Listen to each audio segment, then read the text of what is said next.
전국적으로 퍼진 메르스 바이러스는 서울 지역 경제에도 깊숙이 침투했습니다. 면역력이 약한 소상공인들은 이 바이러스를 피해갈 수 없었습니다. 더욱이 이 바이러스는 지역과 업종 구분 없이 광범위하게 퍼져 소상공인들의 타격은 더욱 큽니다. 30여 년째 제과점을 운영하고 있는 임영애 씨도 메르스 여파를 피해가지 못했습니다. 임 씨는 메르스로 인해 장기간 침체가 이어지면서 매출이 크게 떨어졌다고 토로합니다. 사람들이 일단 움직이지를 않으니까요. 이동이 없다 보니까 우리 같은 경우는 이제 주로 충동 구매를 많이 하는 편인데 이동이 없다 보니까 아무래도 평소에 비해서 뭐 한 많게는 30% 이상 다운됐다고 봐야죠.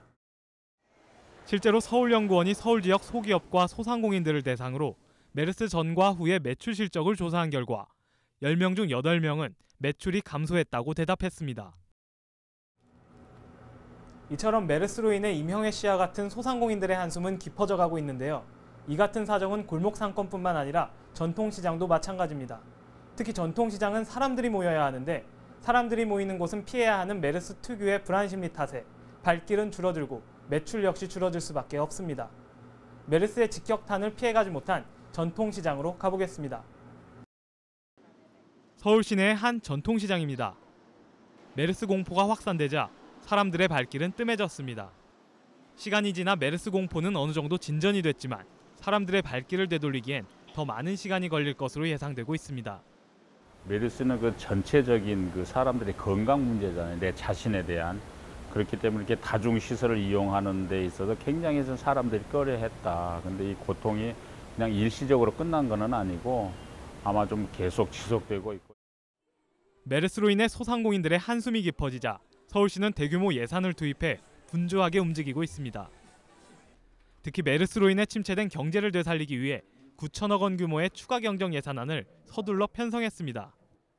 앞서 메르스 피해 소기업과 소상공인에게 2천억 원의 긴급대출 자금을 지원한 서울시는 담보력이 취약해 자금 조달에 어려움을 겪는 소기업과 소상공인을 위해 추가 금융 지원을 시행합니다.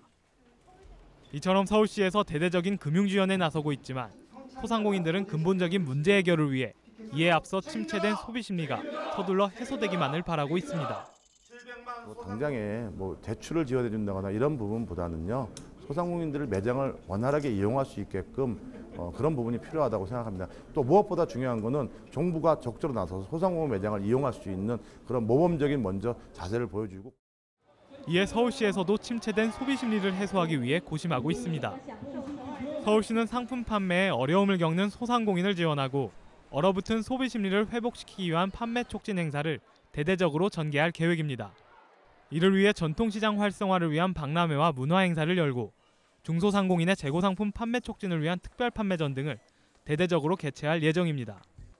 중소기업들이나 우리 소상공인들이 판매 기회를 가질 수 있도록 아주 대대적인 그 중소제품 판매 기획전을 지금 준비를 하고 있습니다. 그래서 서울 곳곳에서 그 판매 행사가 이루어질 수 있도록 풀어가려고 합니다.